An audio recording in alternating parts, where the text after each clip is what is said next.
afternoon, everybody. Welcome to our webinar. Today, 27th of November, can't believe it's the end of the year already. This is our last webinar for the year. As you can see there, the topic is how to build a well-diversified investment share portfolio. So that where my focus would be is on a share portfolio, but obviously I'll be looking at unit trusts and things like that too. So to get started, to kick it off, give you some context. Trading shares can be exciting and potentially lucrative, but obviously it also carries risks, and it's often likened to gambling. The main thing here, the key to success is taking calculated risks, and I'll be talking more about it a bit later in the presentation, rather than obviously speculative gambles. So it's not putting all your money on red or putting all your money on black and then hoping that it will pay off. Hope, I always say, is not an investment strategy. So the idea here is to build a long-term share portfolio that requires careful selection of shares, but also giving consideration to your timing, when to buy and when to sell. But also, more importantly, is also understanding your personal risk tolerance. So we'll also be talking about risk management a lot in this presentation. Okay, so yeah, so as you can see there by that little image, let's get this puzzle started. Oops, wrong button. Yeah, there we go. Here's the agenda for today. Okay, my normal 3 points. So I'll be covering how to build a investment portfolio, how to use fundamental and technical analysis. What I like to do is combine both of them, what I call rational analysis, and I'll be touching on some of the tools available on our PSG Wealth website, on the Research Hub, as well as also the Viewpoint trading platform. So the whole idea of this presentation today is to find ways to minimize the risk, and also on one side and the other side of the coin is to obviously maximize returns in your investment portfolio. So putting it this way is, it's not about investing is not so much about making capital gains, but more about avoiding capital losses. So that's I always want you to be aware of those two sides of the coin. Okay, let's move to the next slide. There we go. So the 6 steps to building a investment portfolio. So I like to use a bit of an analogy. Building an investment portfolio is like building a house. You want a design that you will be happy with, and it meets your family's needs. That's number one. Or your personal needs, your investment needs, but also you need to use a wide variety of different building materials. Going back to our building analogy. And also what counts, it isn't just the quality of those materials, but also how they all work together. So if you can use that analogy of building your house, this is what we're going to talk about now. So here are the 6 steps to building a call it investment portfolio. So first of all, obviously establish your investment profile, and that's also important in the sense that I find a lot of people just want to start buying shares and they haven't done much thinking about it. How does this all fit into their investment objectives and things like that? So, no two people are alike. The sort of investment portfolio you construct should depend on your overall financial profile, your financial situation. So things like your sense of job security, how steady is your monthly paycheck, your salary check, how much debt do you have? Do you have consumer debt? It's always, I always say it in past webinars, I've said it also, it's better to pay off your credit card as paying that being charged 24%. Get rid of that and then start looking at saving. But also what's important here is to things like you might have other assets. You might have rental properties, and you also might have things like a small shareholding in a company. We're talking about a small business, a physical business. So so when it comes to creating a portfolio, you also, as I said just now, you need to consider your investment profile. It's unique to you. So it's I don't like talking about it too much, but you talk about this whole ESG criteria, environmental and sustainability and governance and things like that. A lot of people don't want to invest into tobacco, companies or alcohol companies. So, you know, if that's important to you, take it in consideration. So what's also important is obviously your investment goals. We have spoken about this in the past. Your investment goals would also linked to that would be your time horizon. So, for example, your investment goal might be retirement. And if you just started working, you got 30, 40 years ahead of you. So your time horizon is a bit longer, and that also dictates how you invest. But your time horizon might be a bit shorter if you got you want to fund your children's university education, and you're looking at 10 to 15 years. That's a different scenario. Okay, so take that into consideration. When it comes to risk tolerance, very important. You know, everybody has different stomachs for call it risk. And again, I want to highlight this, and I know this might be controversial, but the share market, direct share market, is not for everybody. You know, some people can't, they invest and they can't sleep at night because they worry about the investments on the stock market. You know, I'd rather put your money in the post office. You know, it's a bit more conservative and it's more capital preservation. So yeah, that's also important. That's your capacity to take on risk. You know, the higher the potential returns, the higher the potential risk, they go hand in hand. So yes, the share market has historically given you the highest growth compared to putting your money in the banks, but there's a place for everything. And this is what we're going to talk about in this presentation. So step number 2, I inserted it here. It was at the end, and I decided I'd rather put it in the beginning because also a lot of people don't consider the implications of tax. So I suggest your first starting point always would be tax efficient investment vehicles like a retirement annuity. Your contributions are tax deductible. Your tax-free investment plan, although the contributions are not taxable, when you one day want to withdraw the funds, all that growth is tax-free. The capital growth, dividends, all that kind of stuff. Some of you might want to invest more shorter term, 5 years at a time. The endowment account is very applicable, especially if you have a personal interest rate, tax rate, of over 30%. So those are 3 tax efficient vehicles that you consider. When it comes to normal unit trust, ETFs and shares, obviously you must understand there are tax implications.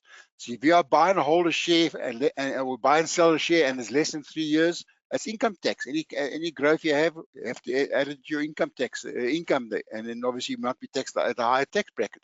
If you're buying or hold a share or ETF or unit trust for at least 3 years, then capital gains tax applies, which is much lower than income tax. So these are the things you need to take in consideration.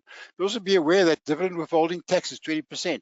So obviously the dividends you see in your share portfolio or your unit trust account or your ETF account, that's after the dividend withholding tax is taken out. But remember, you're still getting 80% tax-free.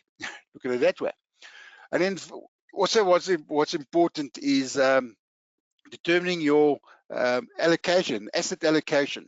You know, there's different investment vehicles, you know, different assets you can use in your overall investment strategy, what I call the total portfolio. Now, allocate some money to cash. Now, cash can be the money lying in your safe, can be money lying in a savings account, can be money lying in a fixed deposit account. It can also be things like a unit trust account where you're allocating it to a money market account. So it's low risk and obviously lower returns, but you have access to that fund straight away, especially for emergency funds. Okay, that's what you want to use it for.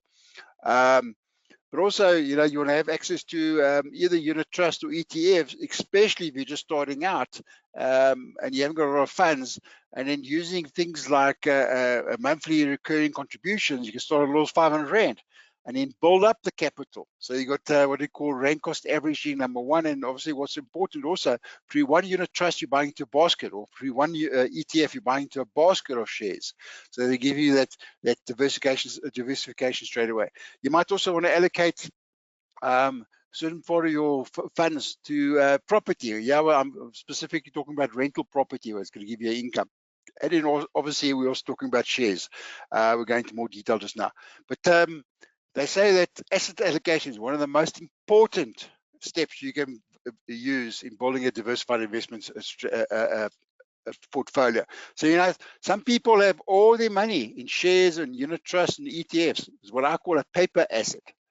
But also, you know, you might want to consider splitting them up and say, okay, I want to have 20% of my money in shares, maybe 10% in cash, and then maybe another 20% in unit trust. They have equities and bonds and diversified. I have a diversified unit trust portfolio, but also I might put 50% of my funds into a rental property, physical property.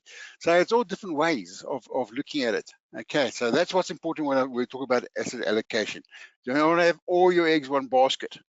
Okay, let's talk about number 4, diversify across asset classes. So within a share portfolio, for example, you want to spread your the risk. Okay, so as I mentioned in the previous point, have at least 2 different asset classes in your investment portfolio. It helps you reduce the risk instead of having all your eggs just in what I call paper assets. But also it increases your chances of achieving your long-term goals. So spreading your risk. Okay. And then point 5 is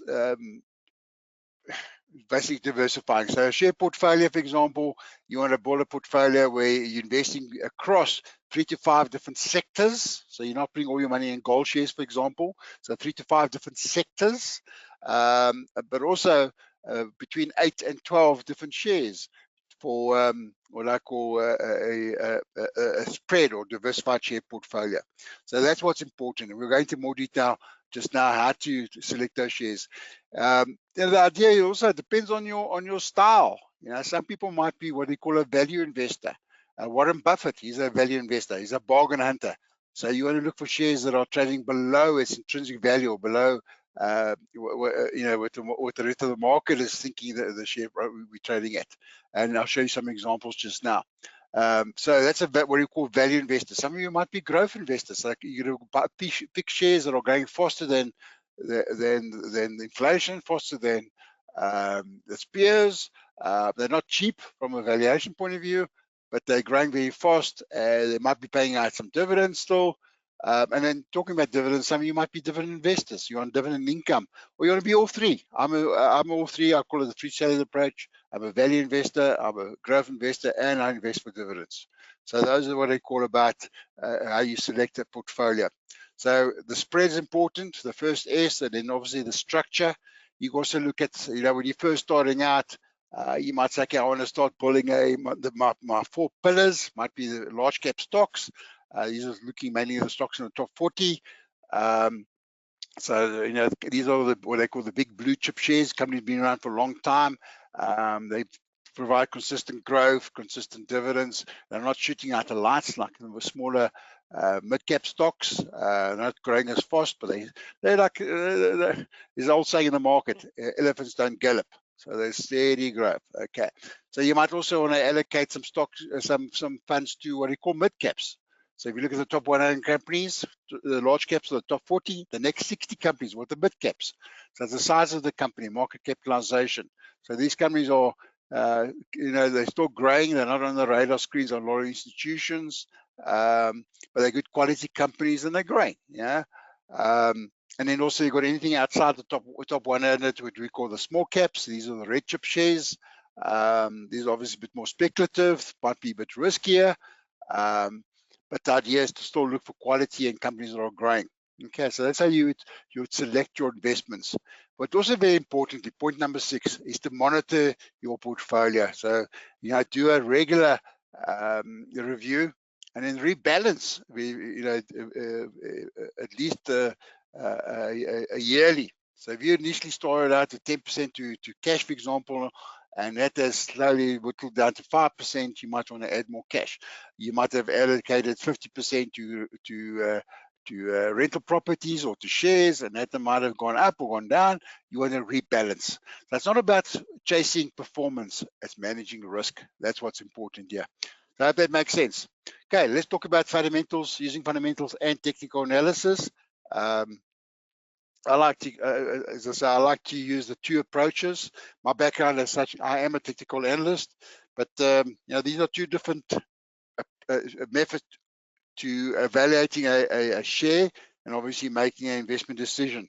So these are the 2 main methods used to improve your investment or choosing your investments as such.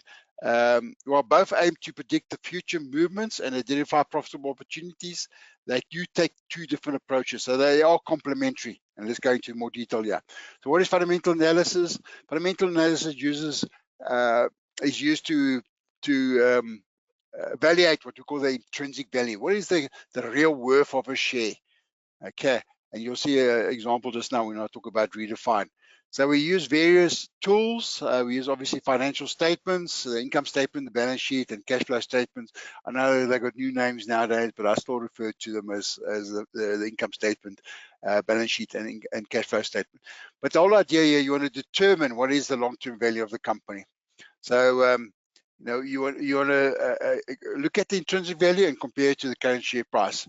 And if the share is trading below its intrinsic value, it looks promising, and obviously it's undervalued. There's upside potential. There's growth opportunities.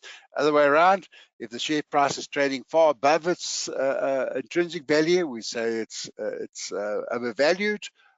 It's trading at a premium. But the main thing of this whole analysis, you got to make a decision. You got to buy the share, you got to sell the share, or you got to hold the share. Okay, so that's the whole idea with this determination. What is intrinsic value? Where's the share price now? I make a decision based on that. The challenge of this, the whole process, it is very time consuming. So it does require a good level of knowledge, how to interpret the data, so understanding financial ratios and things like that. But it's ideal for a long-term investor. That's what it's all about. So there's various tools you can use. The two main tools you would use, as I say, the financial statements. You can go to the company's website. I'm using example Redefine's website. Go look for the investors section, and you can go find all the financials there. You can find out all the presentations, etc. But the main thing here, it helps you to ascertain what is the profitability of the company, how liquid is the company, is the company solvent. And there's various financial ratios you can also use to help you determine, compare one number to another, and say if there's growth, compare the number to its peer, and then that helps you make a more informed decision. You can also look at things like economic indicators. This gives you more the macro, where the financial statements gives you more the micro. The company specific, when you're looking at economic indicators, is how the company operates within the economy. So obviously things like GDP, the gross domestic product, is important.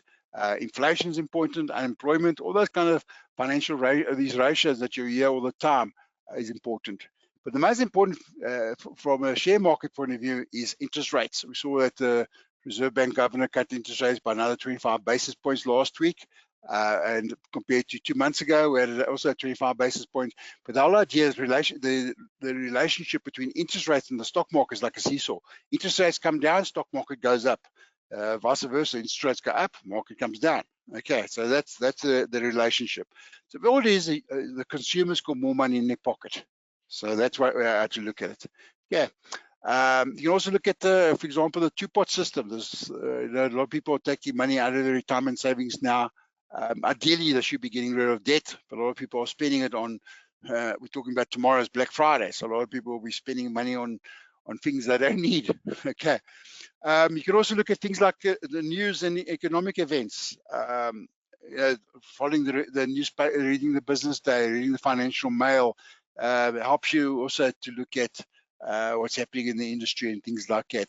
Listen to Business Day on Summer TV. Gives you some more insight. That gives you insight to the earnings reports and regulatory changes and things like that. On the PSG website, we're going into more detail just now. We also have research reports and things like that.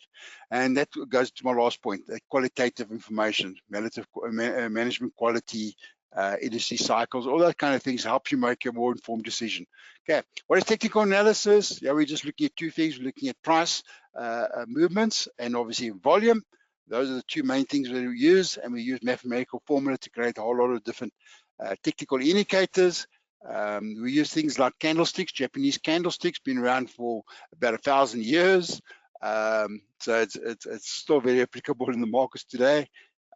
We use very simple tools called moving averages to help us analyze charts. But ideally, a lot of people use this more for trading. I'm combining it in this presentation here to help you get your timing right. You want to buy at the bottom of the cycle. As long as the long-term trend is bullish, you're going to be buying when the shares are oversold at the bottom of the cycle. And ideally, you want to buy into shares that are outperforming its peers, etc. So that's all part of what is technical analysis. What tools do we use? there are a lot of tools we can use. As I mentioned just now, the technical indicators on Viewpoint Plus is about 40 different indicators you can use. What's nice, they're all categorized, so you can see which ones are more momentum indicators, which ones are more price indicators, etc.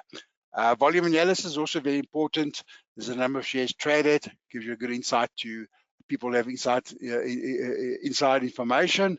You always see the volumes pick up first before the price. So it's a nice way to look at being preemptive and taking advantage of that. But also, you look at volume analysis, confirm volume accumulation and volume distribution. Where are the institutions moving the money? Okay, relative strength is using the price relative to its benchmark. You can see if it's outperforming relative to a benchmark or relative to its peer. Compare first rank to APSA, compare first rank to the banking index. That's what we call relative strength. So excuse me, I've got a big storm going outside here, so I've got thunder and lightning. Okay, and then support and resistance and things like that. These are drawing tools that you use on your charts to help you determine where the market's going to go. I always use support and resistance trend lines to help me ascertain what I call turning points. Where would the market be turning? And help me make a decision anticipation of what could happen. And in trend analysis, obviously very similar, using moving averages. If the share is trading above its 200-day moving average, the trend is bullish, it's up. If it's trading below 200-day moving average, it's bearish, etc. There's various tools. So let's talk about the pros and cons. So let's look at the advantages of fundamentals and technicals. Obviously, fundamentals, you need a bit of more in-depth understanding, but it gives you a comprehensive understanding of the company's financial health. And that I find very useful. On the technical analysis side, obviously, getting your timing right, that's what helps you here, based on price and volume movements. When it comes to fundamentals, obviously, as I mentioned just now, it gives you that long-term focus, helps you determine what is the intrinsic value of the share. And if you look at things like on technical analysis, we're looking at charts. So it gives you a graphical representation of what's happening with the share price right now. So what you see on the chart, that's what's happening with the share. So if the trend is down, the trend's your friend, is the old cliche we have in the market. When we talk about risk mitigation, on fundamental analysis, obviously it helps you to get a better understanding of what the company's financials, number one, but also the market position, and helps you get a better, make a better assessment of the risk associated with the actual share.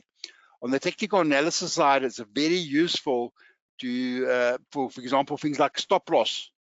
So support and resistance helps us determine where to put our stop losses. So it's very important, especially from a trading point of view. Fundamental analysis, we're looking at things what we call qualitative. So we look at the quality of the company. We're looking at things like management quality, the brand value, the company's market reputation. All those kind of things are important for the company's long-term success, and that helps you from a fundamental point of view. Technical analysis, a big advantage here is what I call psychological insights.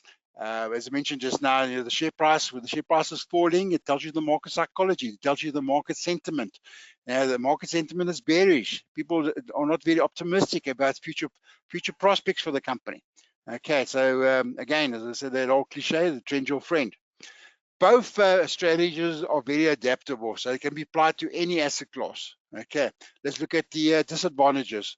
So fundamental analysis, it is time consuming. It is labor intensive. You have to do a lot of analysis, going through the financial statements, look at all those financial ratios, reading all the reports and things like that to get a better understanding of the company. But once you got to start getting your finger on the pulse, what's happening with the company, it's easy just to catch up with the latest information. On technical analysis, the biggest challenge here is what I call a self-fulfilling prophecy. If everybody's using the same technical indicators, everybody's using a 50-day and a 200-day moving average, and everybody's using an MACD on a specific company, we all might come to the same decision. And obviously that might skew the market. Everybody's buying and selling at the same time. Okay. On fundamental analysis, we got one of the biggest challenges here. It's not useful for short-term trading, but as I say, it's more for long-term. Technical analysis is great for short-term trading, but also be careful of what we call false signals. You know, you got whipsaws and things like that. So there's various tools you can also use to eliminate that. Both analysis strategies are subjective. You know, you'll have 5 people having 5 different opinions, both with fundamentals and with technicals. Okay. On fundamental analysis, we've got the market irrationality. You know, so we see what's happening at the moment with some companies are just making new highs all the time. You look at, I'm using example of the US stocks. Look at companies like NVIDIA. Yeah, yes, the sentiments around all the AI chips and things like that. But that company's just going up higher and higher, and we're talking about a 58 PE ratio, so it's very expensive, but just market sentiment driving it up. Okay, on anticipation that these sales, they'll continue these kind of sales going forward. On the technical analysis side, obviously, we ignore the financial health of the assets of the company, or the financial health of a share. We're looking at more of the price and volume action. So again, the trend's your friend. Okay. With both methods, you can have information overload, like all analysis paralysis. With fundamentals, you can feel overwhelmed with all the work. And also, same with the technical analysis. There's so many indicators you can choose from. So I've got a big storm outside. You excuse the thunder. So yeah, both of them might be. You'll have an abundance of indicators and you feel confused. One indicator negates another one. And then you try and manipulate the indicator periods until such time it confirms your bias. So those kind of things can also be detrimental. But as I say, analysis paralysis is the biggest challenge. You need to make a quick decision. You develop a gut feel in the market after a period of time. So the whole idea here is to blend the two approaches, blend the fundamental and technical analysis together to get a more complete picture of the share, of the investment. So obviously fundamental analysis helps you to identify a target, what I always says, what to buy. And then technical analysis helps you with timing decisions, when to buy and when to sell. So they're all complementary. So those are the 3 questions you need to always answer in the share market. What must I buy? When must I buy? When must I sell? So we just complicate it a bit more. Okay. So, so the idea you're combining the 2 methods together, as I say, helps you make a more informed investment decision, number 1. But also what I like about this approach, it leverages the strengths of both fundamentals and technicals. And obviously that's a way of compensating for their weaknesses. Okay. To get to use this blended approach, I like to use fundamental analysis first. I use my watch list on Viewpoint to find me the PE ratios that are trading low, to highlight potential value stocks, but then I do further analysis to help me to find out what's intrinsic value. That's a starting point, and I do all my fundamentals in, and then I bring in my technicals. When must I buy the share? I want to buy into a share that's obviously in the long-term bullish trend. I like to buy a share that's oversold. So remember, the market is still cyclical. So there'll be always some profit taking. The market pulls back. You want to buy in the dips. And that's what we're talking about here. So technicals help me identify the best entry and exit points. Okay. So by combining the 2 together, as I say, it just basically negates each other. Yeah, as the way complements each other. That's a better word to use. So yeah, it does require a bit of more understanding of both approaches. So you need to educate yourself. Okay, so let's talk about the PSG Wealth website. So once you've logged into the PSG website, you click on I've circled it. Yeah, let me highlight my little button here. There we go. There, when you log into the PSG website for your username and password, there's a little button. There's a tab here called Research Hub. It opens up here. So this is our latest research available, and I'm using example of Redefine. We did this on the 21st. Sorry, on the on the 12th of November. But the point is, you click on that little PDF there. It opens up the document. This is what it looks like. This is a very, very comprehensive research report on Redefine, for example. Okay, this was 16 pages. So everything you need to know about Redefine compared to its peers, what's happening in the industry, is very comprehensive. So there's a quick snapshot. You can see up top here, we say it's a buy. We're telling you what's intrinsic value. Okay, so very important. So you can also go to the company's website and go look at the financials, but this goes into more detail what our research analysts provide. This is some examples of past webinars, company updates we've done recently. Sasol, ShopRite, Capitec, BAT. Every Thursday morning, okay, like tomorrow at 11:30, we hold a webinar. Tomorrow we're talking about MTN Group. It is recorded, and a week later it will be available on our website. So it'll be just discussing the latest company update, okay, specifically for our direct share investors. Okay, so let's talk about technicals. If you go back to our website, there's a little tab there called Viewpoint Plus. You click on that, it will open up, or it should open up a separate tab called Iris. If it doesn't open, that means your pop-ups need to be enabled. But anyway, once it opens up. This is what they call a default screen. So you'll have your share portfolio at the top, and in the bottom left will be the watch list, and the bottom right will be a order pad. So these are the default settings. So what I suggest you do, excuse me, let me grab some water here quickly. There's a little vertical arrow key here. You want to maximize it. You click on that little arrow key, you maximize it, and that helps you to replace the widget. Okay, if you click on those three vertical bars there, it'll come up and say look for the widget and replace that for the chart. Okay, so the idea, first of all, what I suggest you do, these little buttons in the top left hand corner of all these different widgets, make sure they're all the same. That's what they call a broadcast group. In other words, you're linking all the charts together, all the three widgets together. So whatever I change in watch list, if I double click on, for example, ABG, it will load up ABG chart here. So it's automatically linked. So I do everything from my watch list. Okay.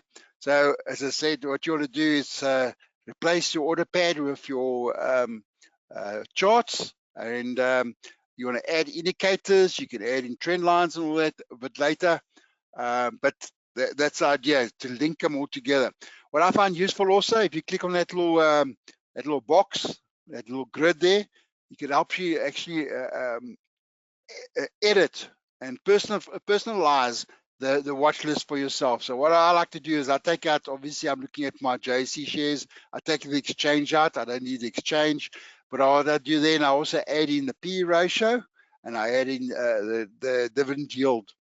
So just at a glance, I can see what's the dividend yield and what is the P ratio, and what is the dividend yield. You can actually click on the titles up top, and it will rank them for you from highest to lowest, or lowest to highest. Okay. So what's important here also is on your charts, for example, this is how you can customize it. On this one here, I've got my moving averages, my 20-day, my 20-day, my 50-day, and my 200-day moving average. I can also put in an MACD indicator at the bottom here. I can draw a lot of different trend lines. I can put in text. The more visual you can make your analysis, the better. And this is the kind of analysis I do every Thursday at that direct client meeting at 11:30. We talk about the fundamentals and we talk about the technicals. This is about 2 weeks ago. You see a Redefine came right back to the support level and bounced off from there and went up again. But you can also see that from our report, the intrinsic value at that point in time hasn't changed, but it was R5.56, and you see the share was trading at 467. And then since then, the market has bounced up. So that's what you want. You want to find a share that's trading below its intrinsic value. It's got upside potential. So you're just betting the odds in your favor.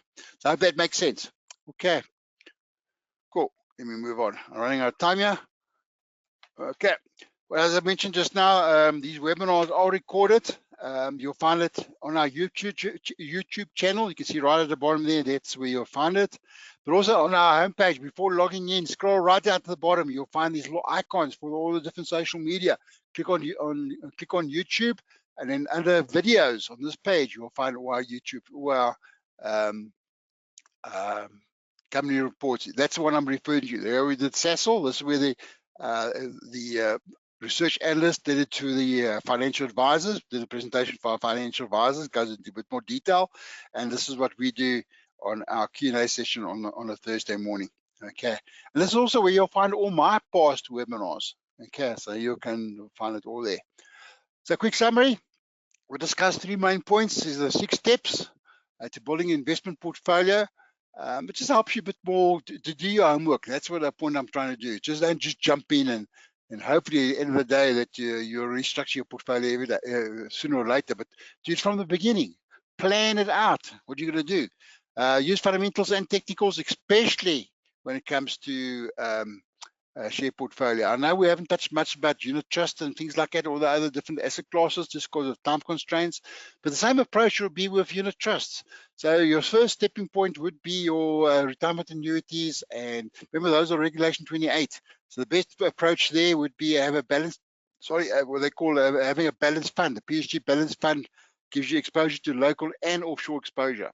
Okay, you get a bit of both worlds. You can also add in later on other investments, but retirement annuity step your first point. Number 2, your tax-free investment plan, and then you can look at other investments like unit trust, etc.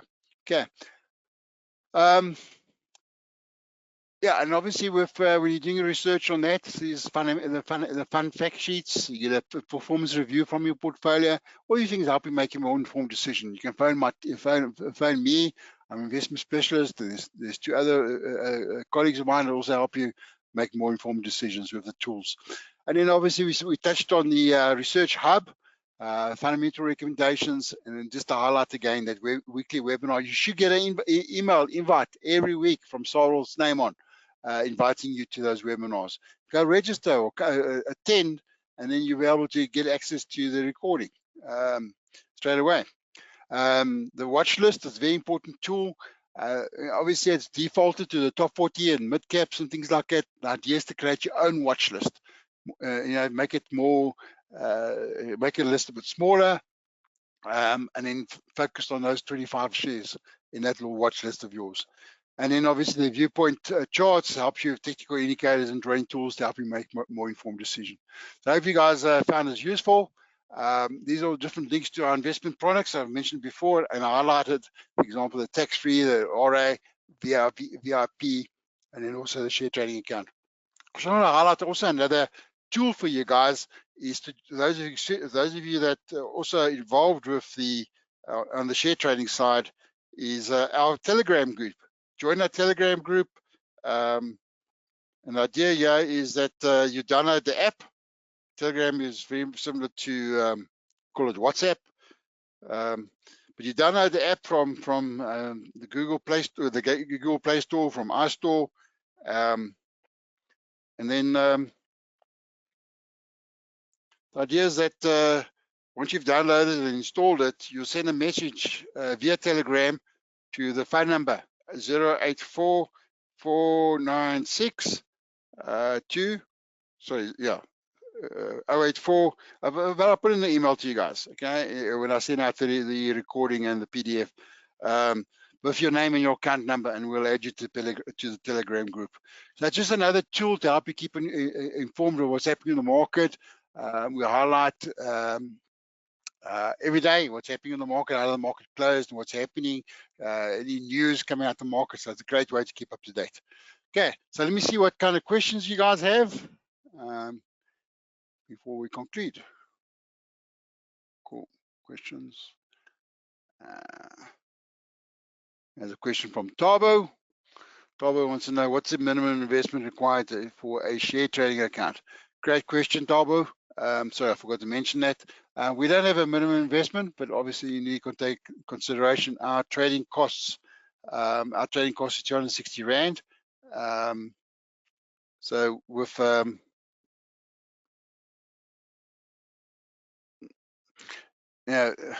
it's up to 25,000 Rand. I suggest is at least 100,000. You can buy 4 different companies, 25,000 each. Those would be your pillars for your large cap stocks, and then down the line, obviously add more lump sum investments, and then slowly build a diversified portfolio. But I hope that answers your question. Okay.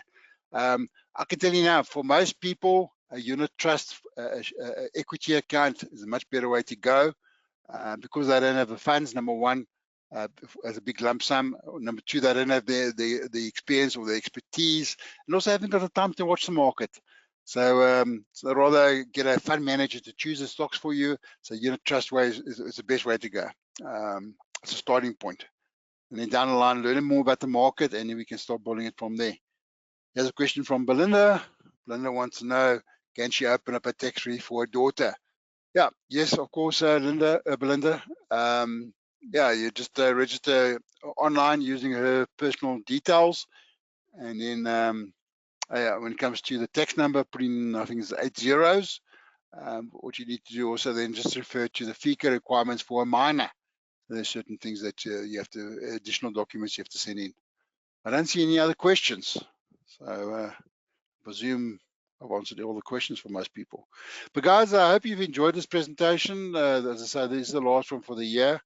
Until the new year, all the best. Bye for now.